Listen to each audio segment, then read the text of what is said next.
اللہ تعالیٰ نے پیچھے سورہ بقرہ میں آپ نے پڑھا تھا کہ شہداء کی حیات کے بارے میں فرمایا تھا کہ وہ زندہ ہیں ولیکن لا تشعرون، تمہیں ان کی زندگی کا شعور نہیں ہے. لیکن اللہ تعالیٰ نے اپنے ان پیارے شہداء کی سفارش پر اور فرمائش پر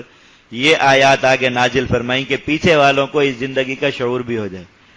نبی کریم صلی اللہ علیہ وسلم نے فرمایا کہ یہ تمہارے بھائی جو بدر میں شہید ہوئے، حضرات صحابہ کرام کو خطاب کر کے فرمایا کہ تمہارے بھائی جو بدر میں شہید ہوئے،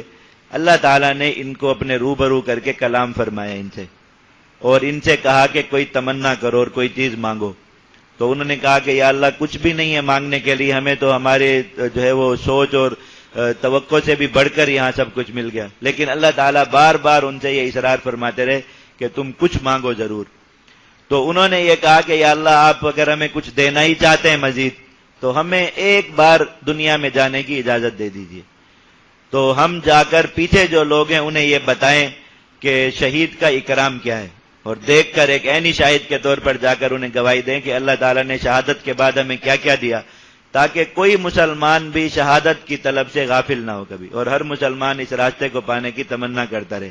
اور دوسرا مقصد یہ بھی ہے لالچ کے ہم ایک مرتبہ شہادت کی موت کی لذت دوبارہ حاصل کریں کہ جنت کی ساری نعمتیں مل جانے کے باوجود بھی شہادت کے وقت کی جو لذت ہے شہید اسے کبھی بھی فراموش نہیں کر سکے گا، اور اس کو پانے کی تمنا پھر بھی وہ کرتا رہے گا. موت کے وقت اتنی لذت آئے گی.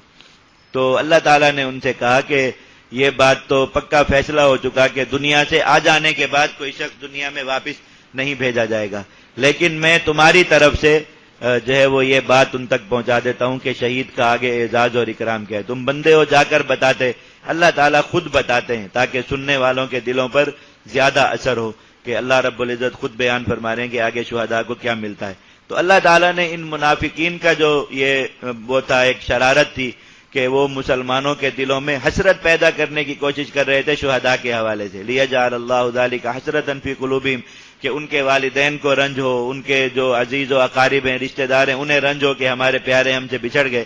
اللہ تعالیٰ نے اس کا رد اور توڑ یہ بتایا. دیکھیں اس آیت کو فوراً اللہ تعالیٰ اس آیت کے ساتھ لائے، شہداء کی فضیلت والی آیت کو جو منافقین کی شرارت پر مبنی،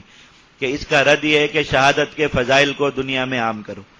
اور ہر مسلمان کو شہادت کے فضائل سناؤ تاکہ لوگوں میں خود یہ تمنا رہے کہ وہ اللہ رب العزت کے راستے کی شہادت پائیں، اور جو خود نہیں پا سکتے ان کی عمریں گزر گئیں وہ اپنی اولادوں کے ذریعے اس مقام اور مرتبے کو حاصل کرنے کی کوشش کریں. کوئی مسلمان بھی اس سے غافل نہ رہے. ان منافقین کی شرارت کا توڑ یہ ہے کہ وہ جتنا بھی حسرت پیدا کرنے کی کوشش کریں تم اسی قدر شہداء کرام کی فضیلت اور شہداء کرام کا جو اللہ رب العزت کے ہاں اجر و مقام اور مرتبہ ہے اسے دنیا میں پہنچاؤ اور پھیلاؤ.